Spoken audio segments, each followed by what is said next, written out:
Hari ni saya nak buat popiah Maggi dan nak share kerangupan popiah walaupun telah sejuk. Masukkan sausage yang telah dipotong kecil. Masukkan perencah Maggi Tom Yum. Gaul sehingga sebati. Letakkan sesudu Maggi tadi ke atas kulit popiah.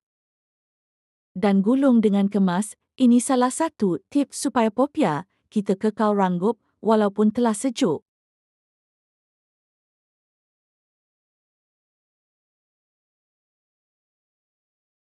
Lekatkan kulit popiah dengan air.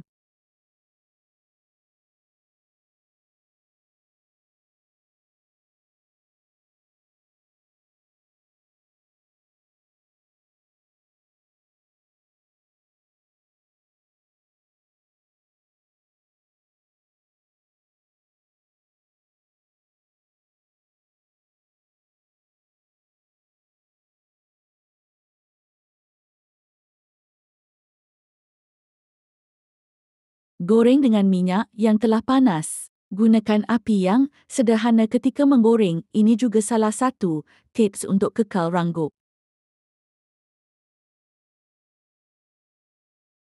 Nak buat untuk frozen pun boleh. Buat banyak 2 simpan dalam freezer. Nak makan tinggal, ambil goreng je. Betul 2 dah garing baru angkat.